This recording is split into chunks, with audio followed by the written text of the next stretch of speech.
देखिए, आज हम पढ़ेंगे वृत्त की परिभाषा एवं उसके भाग। देखिए, वृत्त क्या होता है। ये एक हम रफ चित्र बना रहे हैं। ये हमारा एक रफ चित्र है। ये हमारा वृत्त के बीचों बीच में होता है। ये कहलाता है केंद्र। और इस केंद्र से ये जो परिधि है इसको मिला दें तो ये वाली जो मान लो ये केंद्र O है और यहाँ A है बिंदु कोई, तो ये OA क्या है, त्रिज्या है। तो इसे कहते हैं हम त्रिज्या।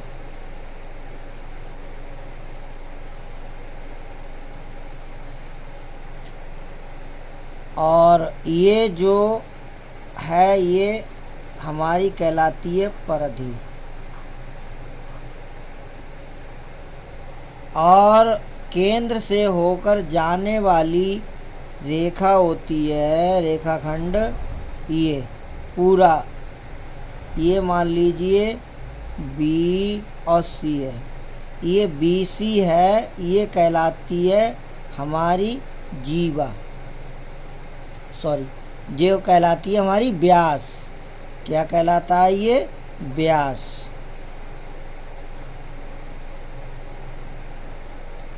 तो अब हमारा ये हो गया, परिधि हो गई और त्रिज्या हो गई, व्यास हो गया। और एक और बस चीज़ होती है इसके अंदर, जैसे ये P और Q, ये PQ कहलाती है जीवा। क्या कहलाती है, जीवा। ये जीवा कहलाती है। अब देखिए, हम इसको पुनः देखते हैं, समझते हैं। पहले हम वृत्त की परिभाषा को देखते हैं। वृत्त होता क्या है। देखिए, वृत्त जो है क्या होता है, किसी समतल में एक निश्चित बिंदु से, किसी समतल में एक निश्चित बिंदु से समान दूरी पर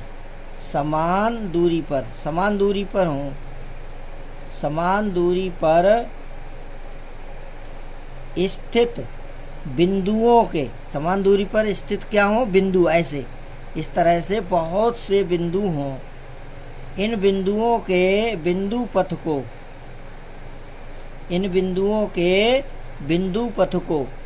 वृत्त कहते हैं।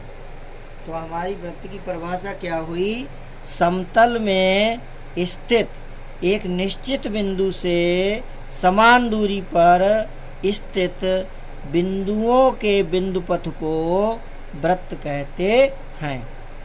अब देखिए, वृत्त में कई चीज़ें होती हैं। अब हम इस वाले वृत्त में ही देख रहे हैं, ये जो बिंदु होता है, ये जैसे ये O बिंदु है, ये कहलाता है वृत्त का केंद्र। और केंद्र से, और ये जो चारों तरफ ये है गोल, तो इसको हम कहते हैं वृत्त की परिधि। क्या कहते हैं, वृत्त की परिधि कहते हैं। वृत्त की परिधि का उदाहरण है, जैसे साइकिल का पहिया है, मोटरसाइकिल का पहिया है, उसकी रिंग होती है जो, तो इसे हम वृत्त की परिधि कहते हैं। और मोटरसाइकिल की जो तीली होती है उसे मान लीजिए क्या कहेंगे, वृत्त की त्रिज्या। तो केंद्र से परिधि को मिला दो तो वो हमारी त्रिज्या कहलाती है। और वृत्त के अंदर केंद्र से जाए कोई रेखाखंड और वो वृत्त की परिधि पे दोनों ओर मिले तो उसे हम वृत्त की जीवा कहते हैं। तो जीवा की परिभाषा हम लिख लेते हैं यहाँ पे। जीवा क्या होती है, जीवा की परिभाषा क्या है, जीवा वृत्त के केंद्र से जाने वाला रेखाखंड जो वृत्त की परिधि पर दोनों ओर मिलता है, वृत्त की जीवा कहलाती है। ये वृत्त की जीवा की परिभाषा हो गई। जीवा नहीं, वृत्त का व्यास। क्या कहलाता है? वृत्त का व्यास। केंद्र से जाने वाली जो रेखा होती है और परिधि के दोनों ओर मिलती है वो वृत्त का व्यास कहलाती है।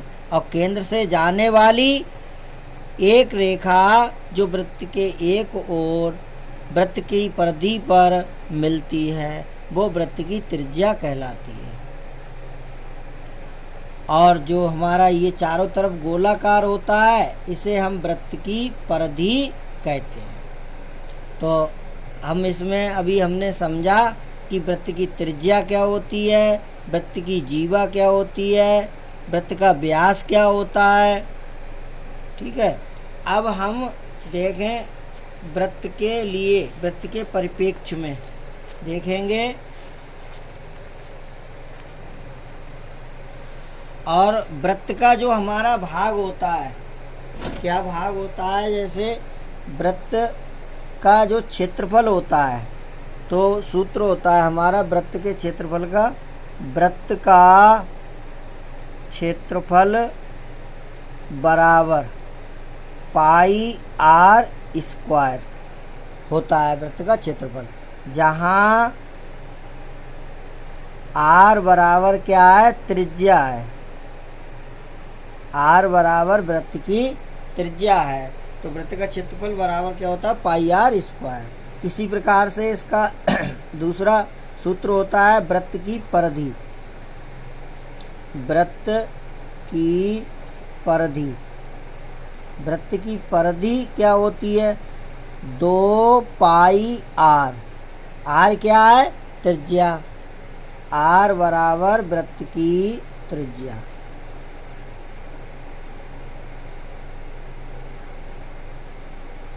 पाई क्या होता है? पाई एक अचर होता है। पाई बराबर एक अचर संख्या है। और पाई का मान कितना होता है? पाई का मान होता है 22/7। कोई भी क्वेश्चन हम हल करते हैं तो वृत्त संबंधी क्षेत्रफल या परिधि का, तो उसमें पाई का मान 22/7 लगता है। अब देखें वृत्त के क्षेत्रफल को निकालेंगे एक सूत्र के द्वारा। मान लीजिए एक वृत्त है जिसकी त्रिज्या दी हुई है बराबर 14 सेंटीमीटर, और वृत्त की त्रिज्या 14 सेंटीमीटर दी हुई है और उसका निकालना है वृत्त का क्षेत्रफल। तो वृत्त का क्षेत्रफल, वृत्त का क्षेत्रफल बराबर क्या होता है? पाई आर स्क्वायर। पाई गुणा आर। आर बराबर त्रिज्या कितनी है? 14। तो 14 का स्क्वायर, पाई आर स्क्वायर। तो त्रिज्या की जगह हमने 14 रख दिया। अब पाई का मान होता है 22/7 गुणा 14 का मतलब हो गया 14 गुणा 14, ये वर्ग हो गया। अब इसको हमने सरल कर लिया, 7 दूनी 14। और अब हम इसको और हल करेंगे, 22 दूनी 44 हो गए। 44 गुणा 14, 44 और 14 की गुणा कर लीजिए, ये आ जाएगी 14 चौका 56, हासिल 5, 14 चौका 56 और 5 61, यानी 616 सेंटीमीटर स्क्वायर। क्या हो गई? 616 सेंटीमीटर स्क्वायर। 616 वर्ग सेंटीमीटर इसका हमारा क्षेत्रफल हो गया वृत्त का, जिसकी त्रिज्या कितनी दी हुई है? 14 सेंटीमीटर। और पाई एक अचर होता है जिसका मान 22/7 होता है। अब हम निकालेंगे वृत्त की परिधि। मान लीजिए ये दूसरा एग्जाम्पल है, त्रिज्या दी हुई है 10, मान लो 21 सेंटीमीटर दी हुई है त्रिज्या। कितनी दी है? 21 सेंटीमीटर। तो वृत्त की परिधि बराबर, वृत्त की परिधि बराबर होती है 2 पाई आर। जहाँ हम जानते हैं आर क्या है, वृत्त की त्रिज्या है। तो 2 गुणा पाई की जगह 22/7 गुणा आर बराबर कितना है त्रिज्या 21। तो 21 यहाँ रख दिया और 7 से इसे काट दिया, 7 एकम 7, 7 तियाँ 21। अब हमने क्या किया, इनकी गुणा कर ली। 22 और 3 की गुणा कितनी हो गई, 22 तियाँ 66 गुणा ये कितने आ गए, 22 और 3 की गुणा 22 तियाँ 66 आ गए और गुणा 2 आ गई ये। अब 2 से गुणा कर ली, 2 छंग 12 के 2 हासिल 1, 2 छंग 12 और 1 13, 132 सेंटीमीटर। क्षेत्रफल में वर्ग सेंटीमीटर लिखते हैं इकाई, और परिधि में हम सेंटीमीटर या मीटर लिखते हैं। अगर हमारी त्रिज्या मीटर में होती है तो परिधि मीटर में आती है, और अगर त्रिज्या सेंटीमीटर में होती है तो परिधि सेंटीमीटर में आती है। ऐसे ही वर्ग के क्षेत्रफल में अगर त्रिज्या मीटर में होती है तो वर्ग का क्षेत्रफल वर्ग मीटर में आता है। अगर त्रिज्या सेंटीमीटर में होती है तो वर्ग का क्षेत्रफल वर्ग सेंटीमीटर में आता है। तो ये चीज़ें हमने वृत्त के परिप्रेक्ष्य में पढ़ी। थोड़ा और देखते हैं, वृत्त की कुछ चीज़ें होती हैं उनको देखते हैं। तो ये केंद्र से यहाँ पे ये रेखा खींची जा रही है, इसको क्या कहते हैं, व्यास। तो कोई भी व्यास वृत्त को 2 भागों में विभाजित करता है, 2 समान भागों में, और प्रत्येक भाग को क्या कहते हैं, अर्धवृत्त। ये हमारा अर्धवृत्त कहलाता है। ये भी हमारा अर्धवृत्त है और ऊपर वाला भी अर्धवृत्त है। इसी प्रकार से हम देखते हैं, अगर कोई वृत्त है, मान लीजिए ये इस प्रकार से वृत्त है और ये केंद्र है, और केंद्र से नहीं जा रही है कोई रेखा खंड, ऐसे जा रहा है केंद्र से अलग हट के।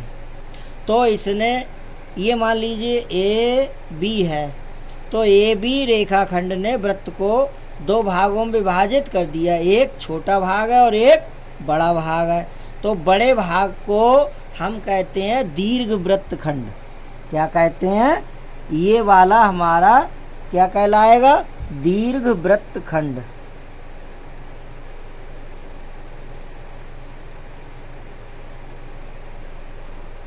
और ये छोटा भाग है, ये क्या कहलाएगा, ये कहलाएगा लघु वृत्त खंड। ये लघु वृत्त खंड कहलाएगा। तो ये हमारा वृत्त के परिप्रेक्ष्य में एक हमारे लिए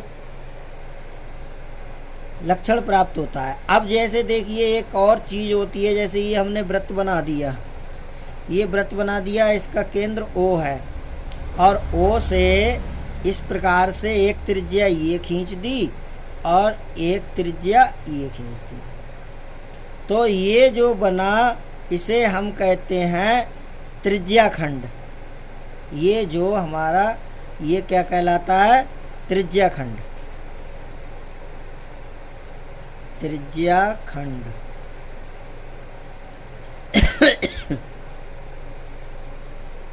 तो ये हमारा त्रिज्या खंड कहलाता है। और एक स्थिति और है, जैसे मान लीजिए हमने वृत्त एक और बनाया, मान लीजिए ये है वृत्त, तो ये इसका केंद्र O है और ये इस प्रकार से ऐसी ये रेखा है। तो जो ए बी सी ये इतना भाग हुआ, इतना भाग हुआ, तो इसे कहते हैं वृत्त का चाप। क्या कहते हैं, वृत्त का चाप। वृत्त का छोटा सा भाग, परिधि का जो छोटा सा टुकड़ा होता है, आंशिक रूप से छोटा हो बड़ा हो कितना भी हो, परिधि का एक भाग होता है। तो ये परिधि का एक भाग है, इतना भाग है, इसको हम कहते हैं चाप।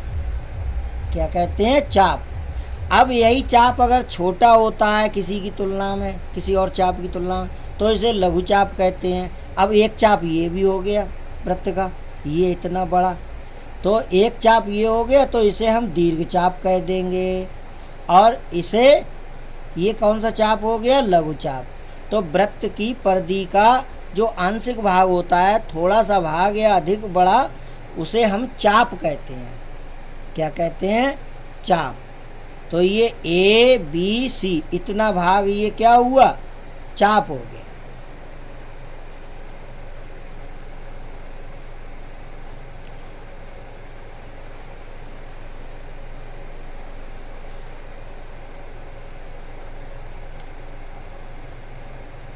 वृत्त के संबंध में एक और चीज आती है,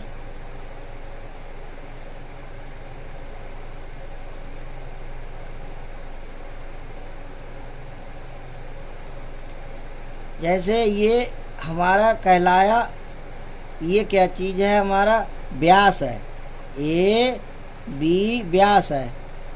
और इस व्यास में, व्यास ने इस वृत्त को दो भागों में बांट दिया, एक ऊपर के भाग हो गया और एक नीचे का भाग हो गया।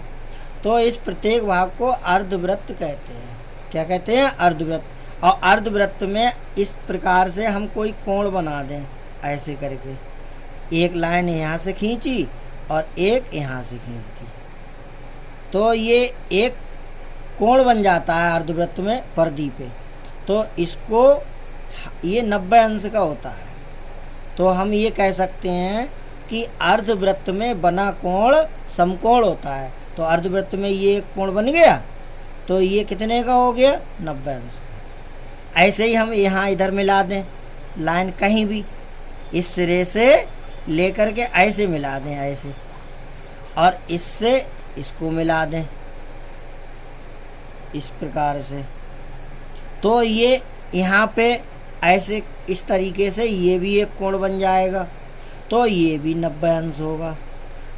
तो अर्धवृत्त में बना कोण समकोण होता है, अर्थात 90 अंश का होता है। हमने इस प्रकार से ऐसे ये कोण बना दिया, तो ये 90 अंश का होता है। ऊपर के लिए बना दिया तो वो भी अर्धवृत्त में, तो वो 90 अंश का हो गया। और भी कोण हम बना सकते हैं, जैसे यहाँ से